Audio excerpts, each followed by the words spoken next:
Thanks.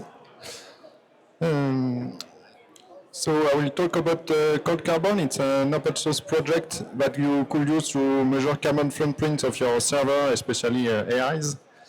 And so I will talk, I present who am I and what is CodeCarbon, how it works, and how to use it, and what you can do with it. So I'm a data scientist at the French Parliament. But I'm mostly here for being the president and the main contributor of CodeCarbon as a volunteer.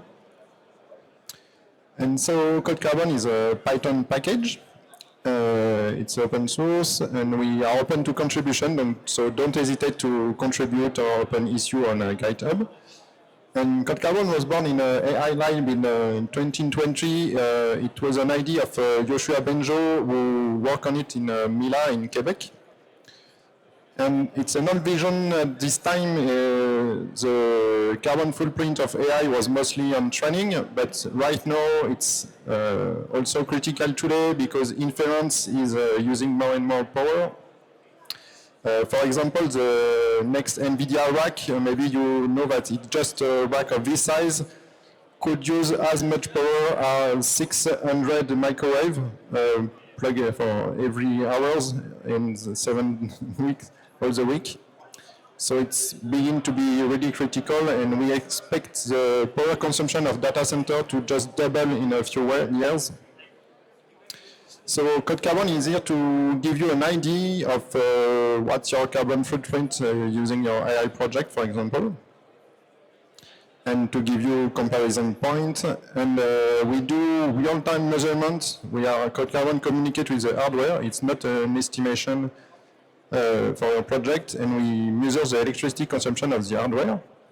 So we support NVIDIA GPU, we support many metrics for CPU, and also RAM consumption, and we multiply the energy consumption by the carbon intensity of electricity based on the country where you run your project. So for example, if you run your project in France, or in Poland, you don't have the same amount of carbon footprint for the same power. There is a very huge difference. So we have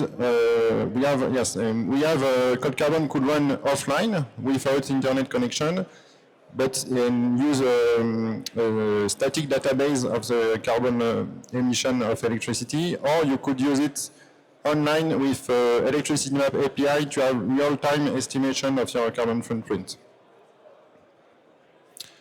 And it's quite easy to install. You just have to do a pip install, and you could, if you want to use the API, you could use CodeCarbon config and CodeCarbon monitor, and you will have here the tracking will begin and give you insight of what the hardware has been recognized by CodeCarbon and how it works.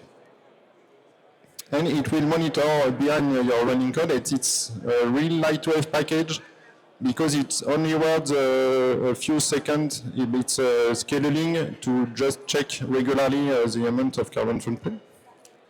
And you could also import it in your Python code and monitor your project. And you could see it's really only 2 lines of code to integrate CodeCarbon in your project. So it's really simple. And we have an architecture that could be a bit complicated. You could use CodeCarbon locally, just being offline, or you could use our API. The API is also free to use, thanks to Clever Cloud. And the API allows you to gather the data and to do aggregation between your many runs. And we also have an online dashboard where you could log in to see your emissions. And we offer a bit of comparison to give you, for example, insight of what it represents in terms of kilometers of car or household consumption or watching TV. So it gives you some insight of what it means, the metrics we get. And you could create some experiment. You could choose what experiment to see, or you could see the whole consumption. And you could also click on someone and see the real-time data that has been gathered. And so what you could do to reduce your carbon footprint, The first thing you could do is to keep your hardware longer. Maybe it will use more energy because it's old hardware, but the whole carbon footprint will be lower because building new hardware have a cost in terms of carbon footprint. And you could also, if you are really using AI every day, you could also choose the model of AI you are using to choose a model that is really adapt to your needs and not using always a big model for everything. You could fine-tune your model, you could choose a location of where you are in your code, like we previously it. In France, we have very low emission electricity, and some country it's really different. So you could choose our location.